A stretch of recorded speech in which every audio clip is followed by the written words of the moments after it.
How do you define underrated? Because you could rate someone very highly. I could rate someone very highly. We could all rate someone very highly, or we could all say they're absolute crap. Everyone's opinion is different. And heck, even this video is basically just opinion. You might not agree with it. You might think I'm an absolute idiot. I already know a certain friend of mine that is going to hate the fact that I'm even saying this, because he is the leader of the FTG. The F Truex gang, as they like to call it. But no, I'm serious. I believe Martin Truex Jr. is probably the most underrated NASCAR driver of all time. I think people rate Denny Hamlin correctly. I think people rate Tony Stewart correctly. Rusty Wallace, Kevin Harvick, Kyle Busch, Dale Earnhardt, Jeff Gordon, Jimmy Johnson, Richard Petty, Cale Yarborough, Bobby Allison, rest in peace. Yeah, they're all rated correctly in my opinion. But Martin Truex Jr., no one really talks about Martin Truex Jr. He just retired full-time racing. He will be in the 500 next year, but he just retired full-time racing, and it just wasn't that big of a story. It's like a lot of people didn't really care. And as soon as the race ended at Phoenix a couple weeks ago, I wanted to make this video because I was like, this is very interesting. It's a similar narrative that has played out throughout his entire career, where Martin Truex Jr. is kind of looked upon as a guarantee. Oh, he's there. He does what he's supposed to do. He's good. He's great. He's a champion. But no one really talks about him. He's not the most popular driver. Doesn't have the most fans. A lot of people don't really hate him. A lot of people don't really like him. It's just, it's Martin Truex Jr. Whatever. And as someone that was born in 1997 and really got into NASCAR right around, like, you know, when I really started to know what was going on, 2004, 2005, 2006, right around that era is when I really started watching every week, and I started knowing who the drivers were, and I had a favorite driver and everything like that.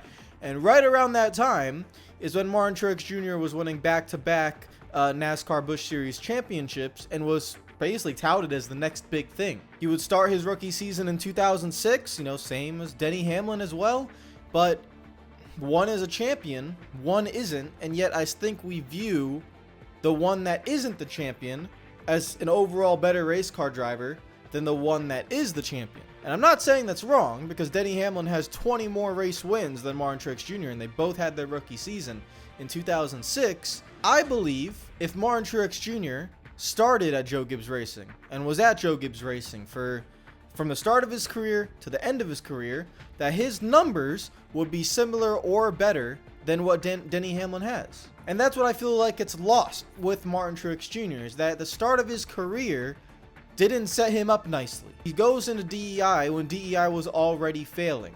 By the end of his second season, DEI loses Dale Earnhardt Jr. to Rick Hendrick. And Martin Truex Jr. in the one car is just meant to be there in basically a mid-table ride. You know, that he's not going to compete for wins. He's not going to compete for championships. And he's not the greatest driver of all time that can take that one car and take that organization that is flailing and dying and just completely unorganized, losing Dale Earnhardt Jr., and he's not going to go ahead and take that and then go ahead and just win races with it. It's just not going to happen. So from 2006 all the way to, I believe, 2013, 2014, 2015, I mean, until he even gets to Joe Gibbs Racing, Martin Truex Jr. is never in a situation where he is meant to succeed.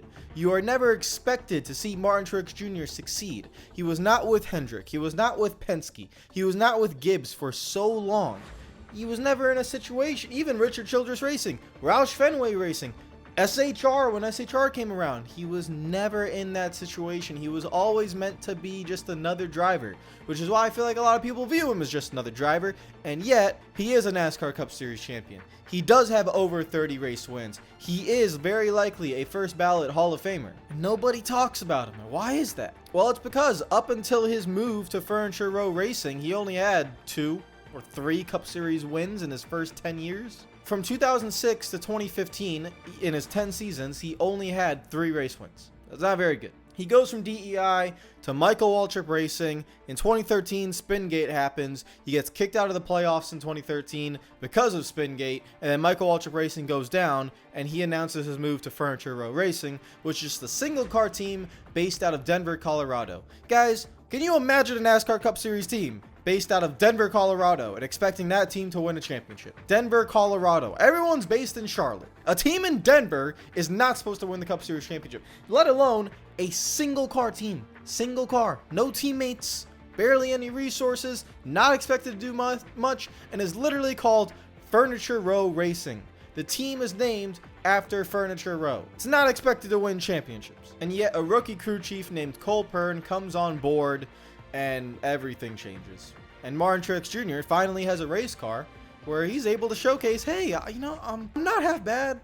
I can win races. I'm pretty good. And in his 5-year stretch of Furniture Row Racing, he wins a respectable 17 races and a Cup Series championship. And then at Joe Gibbs Racing, in his first year of Joe Gibbs Racing, he wins 7 races. Could have definitely won the championship. He didn't. His teammate did, Kyle Busch. But nobody had more wins in the 2019 season than Martin Truex Jr. He ends up with 34 race wins. And if you look at the all-time win list, that puts him in the top 30, currently at number 27. But remember, like I said, the first 10 seasons of his career was basically a wash, and it was not his fault. You have a back-to-back Busch Series champion who is very, very talented and goes into a bad situation. Who does that sound like? It sounds like someone that Truex's career could have definitely turned out being. Ricky Stenhouse Jr. I never actually talk about Ricky Stenhouse Jr. on this channel. I really don't. Even in race reviews, I don't really talk about him. Do you know why? Because Ricky Stenhouse Jr. was a very talented young race car driver who won 2 Busch Series championships, who was rated very highly but went into a bad situation. And unlike Martin Truex Jr., he didn't really get lucky. He didn't get that break that really shouldn't even have happened to Truex. Truex got lucky. With Furniture Row Racing, that team should not win championships. They should not have a fast winning race car, and yet they did that. But Ricky Stenhouse Jr. never got that opportunity, and while he's still in the sport, Stenhouse Jr. is never going to be looked upon as a great race car driver. Even though I believe he always had the talent, he just never got the break. Truex got that break. He got that lucky break, and then was able to showcase his talent.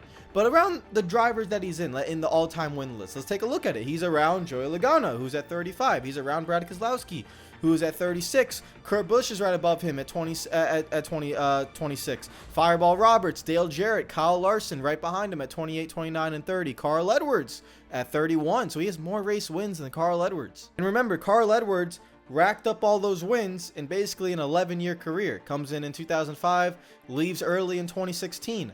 So not the same to Martin Truex Jr., but in that similar time span of you don't have a 20-year career that you can win races, kind of like Denny Hamlin and Joe Gibbs Racing, they still rack up a lot of wins. And Carl Edwards is viewed as, oh man, this guy was amazing. It's a shame he never won the Cup Series championship.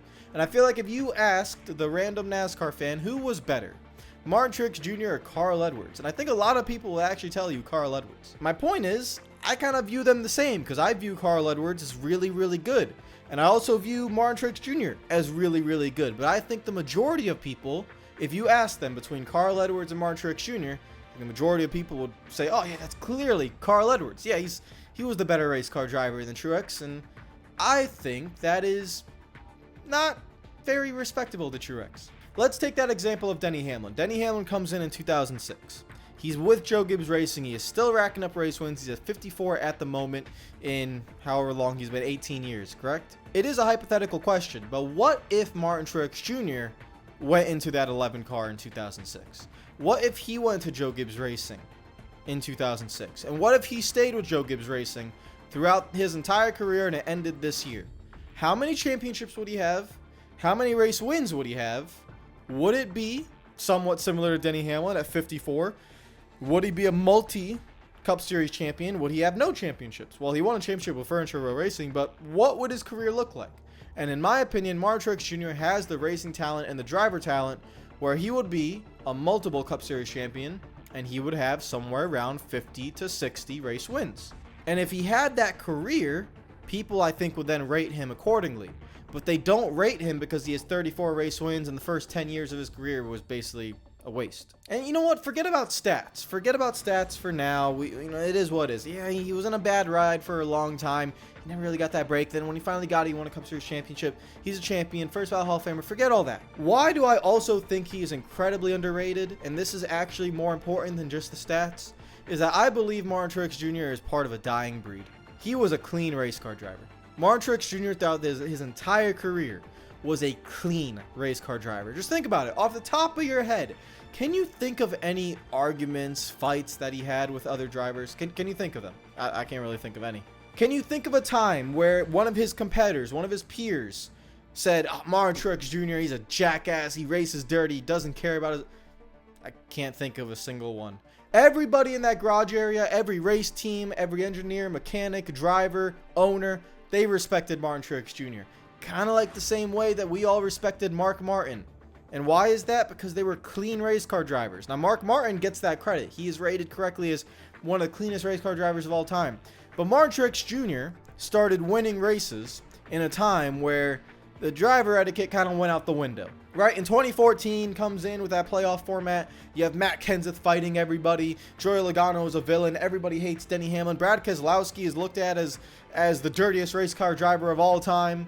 But Martin Truex Jr. is just kind of casually just doing his thing. And in a time where you had a 550 horsepower package come in 2019 and where he wins, 7 races and the racing is all super tight, double file restarts and all this nonsense. What is the dirtiest move Martin Truex Jr. probably ever did? It was probably trying to win against Joey Logano at Martinsville. And even then, didn't wreck him. Martin Truex Jr. never went out there to wreck somebody. He never did. And if he did, it was a mistake. If he accidentally wrecked someone, I could even think of, was it this year at Darlington on lap 3? Where he took out, I think it was Chase Elliott. I think Ryan Blaney was involved in it as well. It was a complete accident. He didn't mean to do it. This is one of the cleanest race car drivers of the modern era. Someone that genuinely is respected by all of his peers and is genuinely part of that dying breed. That racing etiquette that is basically already dead. The only driver in the current field that I could think of that is carrying on that, I want to be a clean race car driver is probably Chase Elliott. Chase Elliott is the only one I can think of that will race everybody as clean as possible and will try not to move someone out of the way if he doesn't have to. He will try to pass you clean, even if it's at the detriment of his own race. If he needs to get past you to catch someone else, he will take the 10 laps to work you and get around you as clean as possible. He will try not to put a bumper to you before he's even forced to. But what will Chase Elliott do? He really will just not wreck you. Even when it was someone like Denny Hamlin that wronged him and wrecked him at Martinsville, what did he do? Just kind of sideswiped him at Phoenix. Even then, he didn't wreck him. When Kevin Harvick dumped Chase Elliott at the Roval, did he wreck him? No, he just got into his mirrors and made Harvick drive straight into the turn 1 barrels. He's the only one I could think of that actually races somewhat similar to Truex, to this old school idea of racing with respect. It's kind of sad that I had to say old school idea of racing with respect, but it's true. One of them just retired in Truex, and I feel like there's only one left. Elliott's the only one in terms of the guys that compete for race wins that genuinely thinks about racing clean. And Martin Truex Jr., alongside with Mark Martin, in my lifetime, is probably one of the cleanest race car drivers I've ever watched. Let's take my favorite driver. Was he cleaner than Jeff Gordon? Yeah, I can remember a lot of times Jeff Gordon would move someone out of the way or wreck somebody. Like, Gordon was clean, but he had his run-ins, and he definitely had his arguments. Let's just take Brad Keselowski. He's had his arguments. Let's take Kyle Larson. Kyle Larson could be labeled as somewhat dirty. I mean, he does push the limits very hard and ends up crashing himself a lot of the times. Martin Truex Jr. is just part of that dying breed. And that's also one of the, alongside with the stats, just forget about the stats.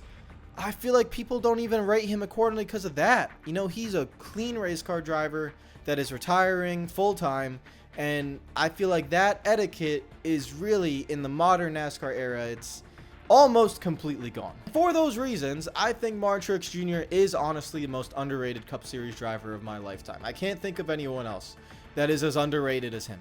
I feel like people respect Kevin Harvick. He has his Cup Series championship. He carried RCR for a long amount of time. And when he went to SHR, he was able to rack up a lot of wins.